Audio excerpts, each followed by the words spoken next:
Monsieur Goyer, ça fait combien d'années que vous êtes dans l'horticulture? 35 ans.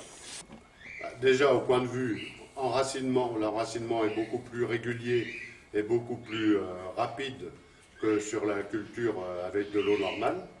Et au point de vue pourriture et maladie, beaucoup plus sain.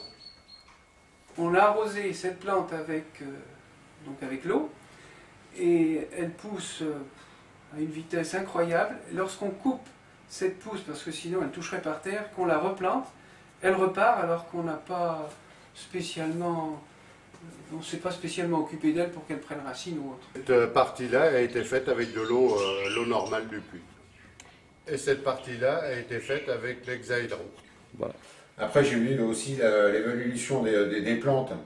Alors là, c'est pareil, ça a tombé par terre parce que j'ai une plante qui normalement fleurit difficilement une fois par an et là, ça fait 3 fois dans la même année qu'elle fleurit. Les roses, elles tiennent 5 fois plus longtemps. L'eau ne pourrit pas. Enfin, c'est que du bonheur, quoi. Environ, là, dans ce que l'on a pu constater sur les cyclamènes, il y a 1 mois de décalage à peu près avec la culture normale. Et elles sont belles tes plantes, comment tu fais, mes géraniums, tout ça. Et puis alors je leur explique, biophoton. Comme le lantana, comme le bougainvillier et tout ce qui s'ensuit dans ces plantes là où on a beaucoup de mouches blanches, il s'avère que l'on a une réduction très forte de la multiplication des œufs à la suite des traitements. D'accord. Et Alors, sur le bégonia rex, les bégonias en général, nous n'avons plus d'oïdium par rapport à la culture normale, même sans traitement. Si les plantes pouvaient parler, ben, je suis persuadée qu'elles diraient qu'elles sont très satisfaites parce que bon, j'ai une encolie là, j'ai jamais pu garder des encolies. Je ne sais pas pourquoi.